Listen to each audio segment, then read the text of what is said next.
Tempus fugit memento mori, time is fleeting, remember your death. Last month when I was away for my reserve duty, I got a call that Saturday night from a friend of mine, and she told me that one of our mutual friends, 46 years old, a picture of health, married, 2 kids, suddenly died of a heart attack. That morning, he thought he was completely fine.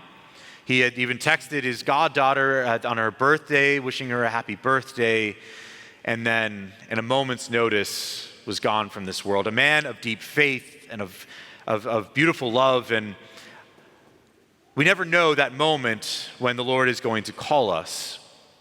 A few weeks later, we had his funeral. 5 priests, 2 deacons, and a church filled with people, all people whose lives he had touched, all people he had a deep, beautiful encounter with. And many of us, we struggle with this topic of death. It's a very uncomfortable thing for us to speak of. And when we speak about death, we typically say, oh, this person, they passed, or they're no longer with us. We don't even say that they died. We use other words to discuss it. Because there's this fear of death. And in our gospel today, we hear that the Lord can perform these miracles. And the temptation is to believe that these miracles are only things that happen 2,000 years ago. That these things don't happen today, which is all a lie. And you could not believe me, I don't care. I'm telling you what I've witnessed in my own experience. In the words of the Gospel of John, I testify to these things and my testimony is true.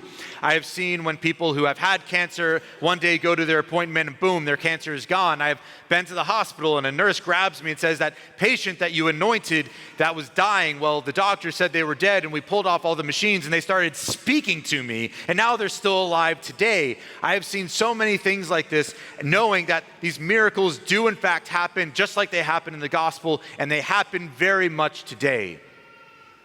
The question we have to ask ourselves, and many of us have asked when we have experienced the loss, especially of people like Mike, who are young and healthy and experience such tragedy, is where was my miracle?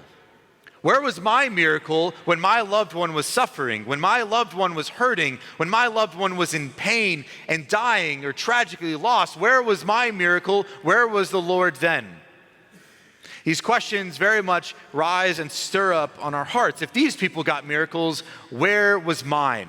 If the Lord can do these things, why not all the time for everyone? And we have to ask, we have to again look at what we mean by death, and why does God do these miracles? Why does God perform these miracles? And he tells us very much so in our gospel today. This miracle was not for Lazarus' sake, but it was that others might come to believe in him, that others might come to glorify God. It is not about us having a longer life or to avoid suffering. It is that way the kingdom of God might be glorified here on earth. It is for that sake. But there's also words in this gospel for those of us who have suffered a loss, who have a loved one close to us who is tragically and suddenly taken away from us, or a loved one who is in pain and suffering at this moment.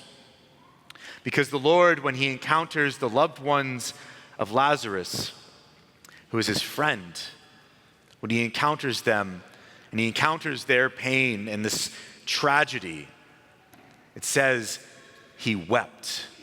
He wept with them. God did not desire death to enter into the world. God doesn't desire anyone to experience this pain, this suffering, this death. God did not create us for that. But when sin entered the world, St. Ambrose says that God prescribed death as the remedy to sin, because if we had immortality, we'd be swept up in this cycle of sin. And the Lord desires us not to live in this cycle of sin, but rather to be aimed towards heaven. And so we have to also look at what is our perspective of death. And what should we be more afraid of? See, many of us are very much afraid of death. And if there was some sort of a magic pill or something that we could do, some sort of crazy diet or whatever it might be that could prolong our life, We would jump on it in a heartbeat. If there was something we could order on Amazon right now and it would show up and it would guarantee us 5 more years of life, you best believe that everyone would go home right now and they would be ordering that pill that guaranteed them more life. But is that what we're aimed towards? Is it all about us living longer? But what does it mean to die? How should we receive that? Because death, if we lived in that Christian hope, leads us to resurrection, leads us to the kingdom of heaven, that heavenly banquet. See, here at Mass, we're able to partake for a moment in that heavenly banquet, but we are called to live not just in this world, but in eternity and that perfect love in the heavenly kingdom. That's what we're aimed towards. What should we be more afraid of, death or sin? Sin leads us to that second death. It's sin that leads us, and these are the words in the gospel, the words of Jesus. He says that the just come to the resurrection of life, but the wicked to the resurrection of condemnation. What should we be more afraid of? That which leads to death in this world, but leads us to resurrection of life? Or that sin which leads us to the resurrection of condemnation, that second death which we can no longer come back from? What should we be more afraid of? What should we be avoiding at all costs? But sin, and not rather this death. We should be doing everything that will lead us to heaven, even if that brings about death, because we know that brings about the glory of God and it allows us to enter into that heavenly kingdom. That is what we should be aimed towards. During this season of Lent here at St. Margaret Mary, we've been going through this theme called to holiness. Holiness, that word, when we look at the lives of the saints, there are these models of holiness before us, not because they were perfect, but because they were imperfect and they did great things for the Lord. They chose God even in the midst of struggle, pain, and strife. And that word saint comes from the Latin word sanctus, which means holy. So that call to holiness is a call to heaven. It is the Lord calling us back to himself, that we might rejoice with him there in the heavenly banquet. And every single one of us, the Lord is calling to be a saint. Every single one of us. No matter what it is that you're going through, no matter what sin you are struggling with, the Lord is calling you towards sanctity.